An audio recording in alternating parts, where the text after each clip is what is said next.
If they couldn't put a meter on it, they didn't want it. J.P. Morgan on Nikola Tesla's free energy. The power they buried. Our ancestors knew how to draw limitless energy from the ether, a technology that could have given humanity free, clean power forever. Nikola Tesla fought to preserve that knowledge, but J.P. Morgan famously shut him down. Free energy was a threat, not to the earth, but to the men who profit from controlling it. Instead, the 20th century brought us Rockefeller-controlled healthcare, education, and finance, systems engineered to produce obedient workers, not empowered thinkers. For over 100 years, the public has been programmed to forget, to stop asking questions, and to believe our ancestors were primitive and short-lived. But the evidence says otherwise. The World's Fair's or misdirection. In 1893, Chicago unveiled the White City, 600 acres, 200 monumental buildings, and the largest structures on Earth. The Manufacturers and Liberal Arts Building alone could fit 4 Roman Colosseums. At night, over 100,000 incandescent bulbs lit the grounds. Gondolas drifted through Venetian-style canals. A Viking ship sailed from Norway. Visitors tasted peanut butter, Hershey's chocolate, and Cracker Jack for the first time. We're told most of it was temporary plaster, built in under 2 years, and destroyed months later by fire or dynamite. Why build the largest, most beautiful structures in history only to destroy them?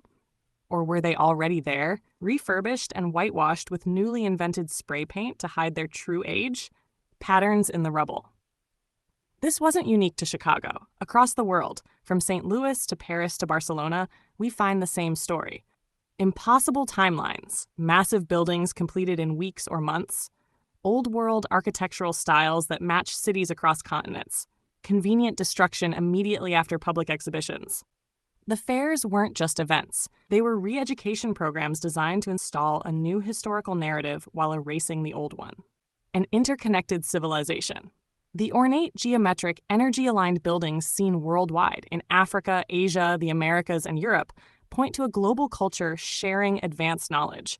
This was a civilization that harnessed atmospheric energy, embedded sematics and sacred geometry into architecture, focused on creativity, love, and self-development instead of resource exploitation. It was dismantled, its technology buried, its history rewritten.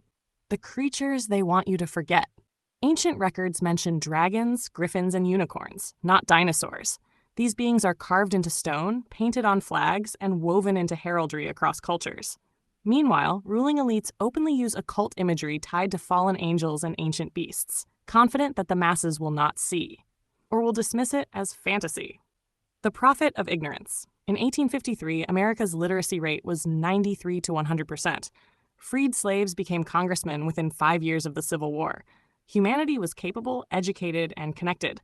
But an ignorant population is easier to control. Today, wage slavery, debt bondage, and a false history keep billions from realizing their true potential. The erasure is complete, but not permanent. The pattern is clear. Erase the evidence, rewrite the history, reprogram the people. From the destruction of World Fair cities to the suppression of free energy, it's all part of the same agenda, to sever our connection to who we are and the power we once held. But history leaves fingerprints. The clues are still there, in architecture, symbols, art, and myths that refuse to die. The question is, will we keep believing the story we were handed? Or will we reclaim the truth that was stolen?